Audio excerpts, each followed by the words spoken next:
Hi friends, मैं हूं doctor रश्मि। ये वीडियो एक बहुत ही इम्पॉर्टेंट अपडेट देने के लिए है, वो है टोमेटो फ्लू वायरस के बारे में।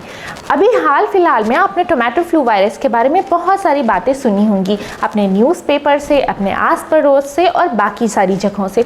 तो आखिर ये टोमेटो फ्लू है क्या? अगर टोमेटो फ्लू हो जाए तो ये कितने दिन में ठीक होगा? इसका ट्रीटमेंट कैसे होता है? और मोस्ट इम्पॉर्टेंट, इसका बचाव कैसे करना है? ये सारी जानकारियां देने वाली हूँ मैं इस वीडियो में, तो आप मेरे साथ जुड़े रहिए। मैं हूँ डॉक्टर रश्मि और आप देख रहे हैं बेबी केयर लाइव। तो चलिए शुरू करते हैं। तो सबसे पहले मैं आपको बता दूं कि लैंसेट ने, जो कि एक बहुत ही रेप्यूटेड मेडिकल जर्नल है, उसने एक वार्निंग जारी की है इंडिया के लिए, क्योंकि इंडिया में टोमेटो फ्लू के केसेस बढ़ते ही जा रहे हैं। और तब से पूरा हड़कंप मच गया और सारे न्यूज़पेपर में इसके बारे में छपने लगा, इसके बारे में बातें होने लगी। केरला में इसका फर्स्ट केस डिटेक्ट हुआ था और उसके बाद से लेके अब तक केरला में 82 से ज़्यादा केसेस डिटेक्ट हो चुके हैं। सिमिलरली ओडिशा में 26 से ज़्यादा केसेस आ चुके हैं। और जब मैं ये वीडियो बना रही हूँ, मुझे अभी अभी पता चला है कि मुंबई से भी इसके केसेस डिटेक्ट होना शुरू हो गए हैं। तो ये बीमारी बहुत ही तेज़ी से फैलने वाली बीमारी है। टोमेटो फ्लू जो है वो एक एक्चुअल में वायरल डिजीज़ है, जो कि 1 से 5 साल के बच्चों में ज़्यादातर देखने को मिलता है। ये जो बीमारी है ये नॉन लाइफ थ्रेटनिंग है, मतलब इसमें डेथ तो नहीं होती, लेकिन इसमें बहुत ज़्यादा पेन होता है। इसलिए ये ज़रूरी है कि हम अपने बच्चे को इससे बचा कर रखें, इससे प्रिवेंशन करना बहुत ज़रूरी है।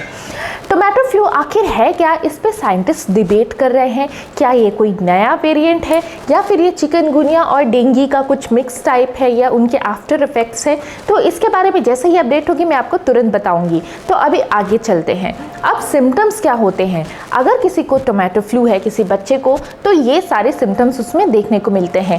पहला, बहुत तेज़ बुखार होता है। दूसरा, पूरे शरीर में दर्द होता है, खास करके जॉइंट्स पेन में दर्द हो, जॉइंट में बहुत पेन होता है और हमेशा थकावट थकावट सी लगती है। रैशेस हो सकते हैं और मोस्ट इम्पॉर्टेंटली जो शरीर है उसमें बड़े बड़े ब्लिस्टर्स हो जाते हैं, मतलब बड़े बड़े फफोले पड़ जाते हैं जो कि लाल टमाटर की तरह दिखते हैं और इसीलिए इसे टोमेटो फ्लू कहा जाता है। टोमेटो फ्लू टोमेटो से स्प्रेड नहीं होता, बल्कि इसमें पड़ने वाले फफोलों के रंग के कारण इसे हम टोमेटो फ्लू कहते हैं। अब आगे बढ़ते हैं। जो टोमेटो फ्लू है इसके जो सिम्टम्स हैं ये कोरोना, चिकनगुनिया और हैंड फुट माउथ डिजीज़ से काफ़ी ज़्यादा मिलते जुलते हैं। जैसे कि कोरोना की तरह इसमें फीवर और थकान होती है, और चिकनगुनिया की तरह इसमें फीवर और जॉइंट्स पेन होते हैं, और hand foot and mouth disease की तरह इसमें फीवर, थकान और रैशेस होते हैं। लेकिन इसमें एक चीज़ अलग होती है, वो है बड़े बड़े फफोले यानी कि ब्लिस्टर्स। तो hand foot mouth and disease में ब्लिस्टर्स इतने नहीं होते, जबकि जो टोमेटो फ्लू है इसमें बहुत ज़्यादा ब्लिस्टर्स देखने को मिलते हैं। अब आगे चलते हैं। अगर मान लीजिए ये किसी को हो गया है तो इसका ट्रीटमेंट क्या है? जब भी आप अपने डॉक्टर के पास जाएंगे तो डॉक्टर आपको बहुत सारे टेस्ट एडवाइस करेंगे, बेसिकली रूल आउट करने के लिए वो वायरल डिजीज़ जिनके सिम्टम्स इससे काफ़ी ज़्यादा मैच करते हैं।